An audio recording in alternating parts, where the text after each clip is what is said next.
নমস্কার দর্শক বন্ধু, হেলথ ইম্প্যাক্ট ইউথের এই পর্বে আপনাদের স্বাগত জানাচ্ছি।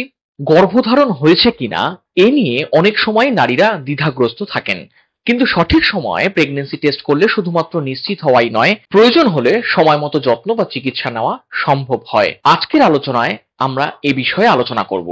আজকে আমরা জানবো প্রেগন্যান্সি টেস্ট কবে করা উচিত, কি কি পদ্ধতি রয়েছে এবং কোন কোন ক্ষেত্রে কোন পদ্ধতি বেশি নির্ভরযোগ্য। এই বিষয়ে আজকে আমরা কথা বলবো। আমাদের সঙ্গে রয়েছেন কলকাতার বিশিষ্ট গাইনোকোলজিস্ট ডক্টর পারমিতা হাজারি। আমি ম্যাডামের কাছে যাব, তবে তার আগে বলি, আমাদের চ্যানেলে যদি আপনারা নতুন এসে থাকেন, চ্যানেলটিকে অবশ্যই সাবস্ক্রাইব করুন, কারণ স্বাস্থ্য সংক্রান্ত নানা বিষয় নিয়ে আমরা প্রতিনিয়ত আপনাদের জন্য আলোচনা করছি। ভিডিওটি শেষ পর্যন্ত থাকুন। আশা করি এই সম্পর্কে যা যা প্রশ্ন রয়েছে সেগুলোর উত্তর আপনারা এই আলোচনা থেকে পাবেন।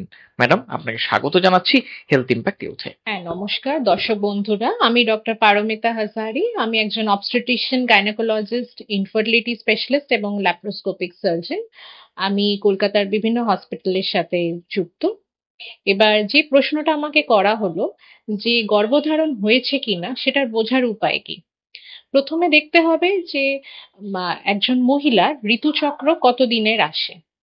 যদি তার 28 কি 30 দিনের মধ্যে সাইকেল আসে, তাহলে আমরা যেটা করতে পারি যে এলএমপি ডেট বলি, লাস্ট মেনস্ট্রুয়াল ডেট যেটা থাকে, তার ডেটের থেকে 7 দিন অবধি ওয়েট করতে বলি।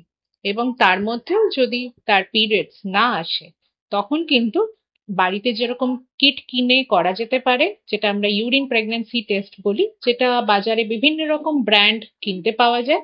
কিন্তু আমি বলবো যে যেগুলো ট্রাস্টেড ব্র্যান্ড, সেগুলো যেন মেডিসিন শপ থেকে কিনে টেস্ট করা যেতে পারে। এবার ইউরিন টেস্টটা সাধারণভাবে আমরা যেটা অ্যাডভাইস করে থাকি যে মর্নিং এর ফার্স্ট ইউরিন দিয়ে করাটাই বেটার।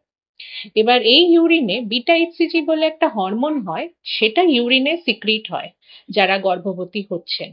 এবং সেই ইউরিন টেস্টে আমরা বিটা এইচসিজি হরমোনটা দুটো কালার মার্ক হিসেবে দেখতে পাই, একটা কন্ট্রোল হয়, একটা টেস্ট লাইন হয়। তো কন্ট্রোল লাইনটা বুঝিয়ে দেয় যে কিটটা ঠিক আছে কিনা, এবং কন্ট্রোল লাইনের সাথে একটা টেস্ট লাইন যদি আসে, সেটাকে আমরা পজিটিভ ধরি।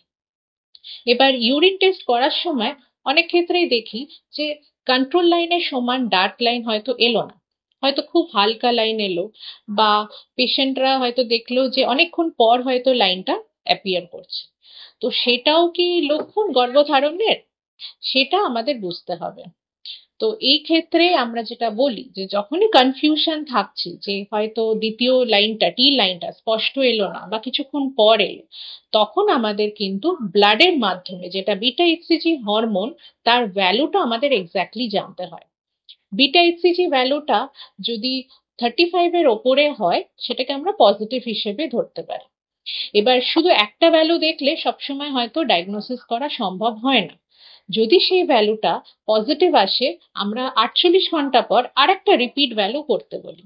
তাতে কি বোঝা যায় যে বিটা এইচসিজি হরমোনটা একটা নর্মাল হেলদি প্রেগন্যান্সি যখনই আসে, যখন ইউট্রাসে ইমপ্লান্টেশন হয়, সে বিটা এইচসিজি হরমোনটা কিন্তু 55 to 60% অব্দি বেড়ে যায়, এবং 48 আওয়ার্স পরে আমরা সেটা বুঝতে পারি।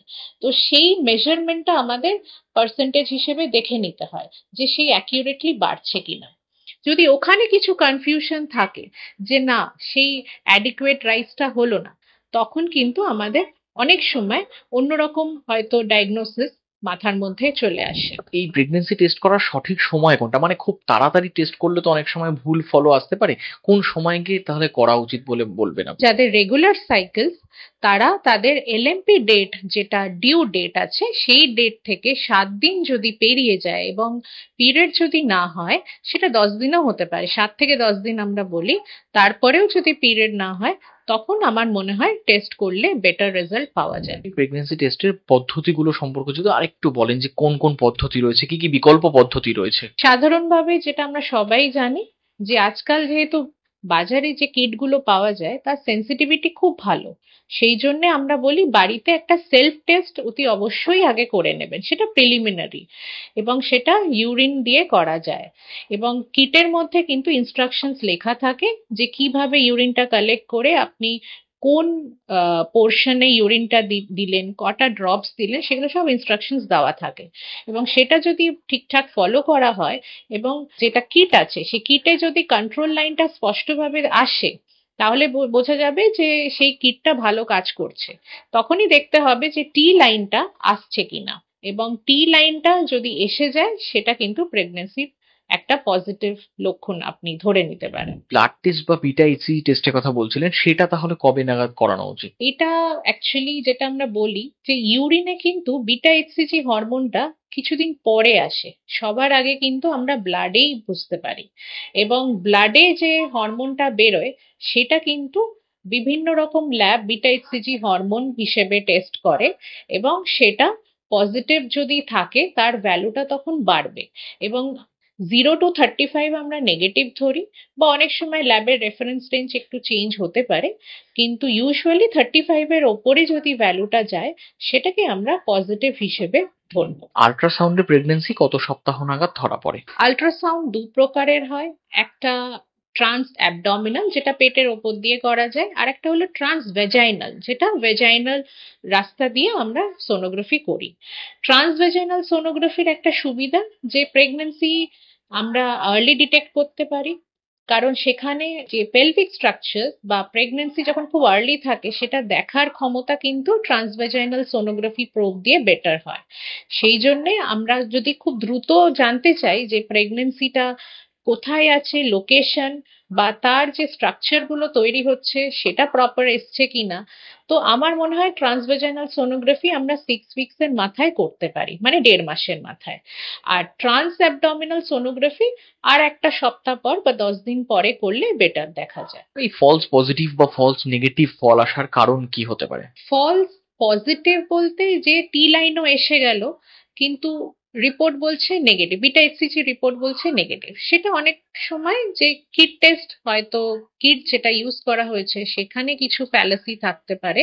আর আরেকটা জিনিস হতে পারে যে প্রেগন্যান্সি হয়তো এসেছিল, সেটাকে আমরা কেমিক্যাল প্রেগন্যান্সি বলি, কিন্তু সেটা আবার খুব তাড়াতাড়ি বিটা এইচসিজি হরমোন ফলো করে গেছে। সেই কারণে একটা আবঝা লাইন বা খুব ফেইন্ট লাইন বা খুব হয়তো স্পষ্ট একদমই আসছে না, তো সেরকম ক্ষেত্রে কিন্তু কেমিক্যাল প্রেগন্যান্সিটাও আমরা সন্দেহ করি। টেস্ট যদি পজিটিভ হয় তাহলে সেক্ষেত্রে পরবর্তী পদক্ষেপ কি হবে? টেস্ট পজিটিভ হলে অতি অবশ্যই ডাক্তারের কাছে যাওয়া উচিত, কারণ ফার্স্ট ট্রাইমেস্টারেও নিজস্ব কিছু কমপ্লিকেশনস থাকে, যেরকম ফার্স্ট ট্রাইমেস্টারে ব্লিডিং অনেকের হয়ে থাকে বা পেটে খুব ক্র্যাম্প হয়।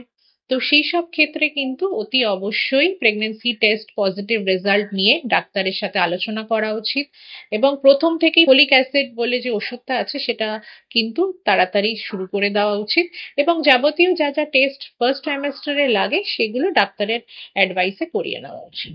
অনেক ক্ষেত্রে হয় যে গর্ভধারণের লক্ষণ রয়েছে কিন্তু টেস্ট নেগেটিভ, সেক্ষেত্রে তাহলে তিনি কি করবেন? গর্ভধারণের লক্ষণ বলতে অনেক পেশেন্টরা আমাদের কাছে এসে বলে যে আমার একটু মাথা ঘুরছে বা ডিজিনেস হচ্ছে বা বমি বমি ভাব আসছে, তলপেটে ব্যথা হচ্ছে, কিন্তু প্রেগন্যান্সি টেস্ট নেগেটিভ, কিন্তু এটা অনেক ক্ষেত্রে আমরা সিমটম হিসেবেও ধরে নিই।